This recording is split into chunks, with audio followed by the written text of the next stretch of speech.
प्रिय दोस्तों, आप सभी को शारदीय नवरात्रि की हार्दिक शुभकामनाएं। शारदीय नवरात्रि आज से शुरू हो चुके हैं और घट स्थापना के बाद माँ दुर्गा के प्रथम स्वरूप माँ शैलपुत्री की पूजा की जाएगी। आश्विन मास के शुक्ल पक्ष की प्रतिपदा तिथि से शारदीय नवरात्रि की शुरुआत हो रही है। आज मैं इस वीडियो में बताऊंगी कि माँ शैलपुत्री का जन्म कैसे हुआ था, उन्हें कौन सा भोग प्यारा है, उनकी पूजा कैसे की जाएगी और शारदीय नवरात्रि का पूजा कैसे आरंभ होगी। तो प्रिय दोस्तों, आपसे अनुरोध है कि यदि आपको वीडियो अच्छी लगे तो वीडियो को लाइक और चैनल को सब्सक्राइब जरूर करें और कमेंट बॉक्स में जय माता दी जरूर लिखें। शारदीय नवरात्रि के प्रथम दिन ब्रह्म मुहूर्त में उठकर स्नान आदि से निवृत्त स्वच्छ वस्त्र धारण करें। फिर चौकी को गंगा जल से साफ करके माँ दुर्गा की मूर्ति या फोटो स्थापित करें। पूरे परिवार के साथ विधि विधान के साथ कलश स्थापना की जाती है। घट स्थापना के बाद माँ शैलपुत्री का ध्यान करें और व्रत का संकल्प लें। माता शैलपुत्री की पूजा षोडशोपचार विधि से की जाती है। इनकी पूजा में सभी नदियों, तीर्थों और दिशाओं का आह्वान किया जाता है। इसके बाद माता को कुमकुम और अक्षत लगाएं। इसके बाद सफ़ेद, पीले या लाल फूल माता को अर्पित करें। माता के सामने धूप दीप जलाएं और 5 देसी घी के दीपक जलाएं। इसके बाद माता की आरती उतारें और फिर शैलपुत्री माता की कथा, दुर्गा चालीसा, दुर्गा स्तुति या दुर्गा सप्तशती आदि का पाठ करें। इसके बाद परिवार समेत माता की जयकारे लगाएं और भोग लगाकर पूजा को संपन्न करें।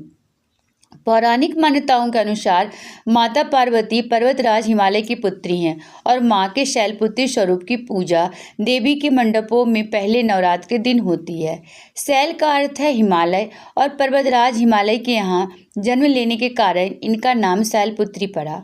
पार्वती के रूप में इनको भगवान शिव के पत्नी के रूप में भी जाना जाता है। माता शैलपुत्री का स्वरूप बेहद शांत और सरल है। माता के एक हाथ में त्रिशूल और दूसरे में कमल शोभा दे रहा है। माँ अपनी नंदी नामक बैल पर सवार होकर संपूर्ण हिमालय पर विराजमान है। इसलिए माता शैलपुत्री को वृषारूढ़ा और उमा के नाम से भी जाना जाता है। यह वृषभ वाहन शिवा का ही स्वरूप है और शैलपुत्री समस्त वन्य जीव जंतुओं की रक्षक भी है। माता शैलपुत्री ने घोर तपस्या करके ही भगवान शिव को प्रसन्न किया था। शैलपुत्री के अधीन हुए समस्त भक्त जन आते हैं जो योग, साधना, तप और अनुष्ठान के लिए पर्वतराज हिमालय की शरण लेते हैं। माँ अपने भक्तों की हमेशा मनोकामना पूरी करती हैं और साधक का मूलाधार चक्र जागृत होने में सहायता मिलती है। शारदीय नवरात्रि के प्रथम दिन ब्रह्म मुहूर्त में उठकर स्नानादि निवृत्त करें। शारदीय नवरात्रि के प्रथम दिन ब्रह्म मुहूर्त में स्नान से निवृत्त करें। शाम के समय में भी माता की आरती करें और ध्यान करें। फिर कथा सुनें। प्राचीन काल में जब सती के पिता प्रजापति दक्ष यज्ञ कर रहे थे तो उन्होंने सारे देवताओं को इस यज्ञ में सम्मिलित होने के लिए आमंत्रित किया, लेकिन अपने जमाता भगवान महादेव और अपनी पुत्री सती को आमंत्रित नहीं किया।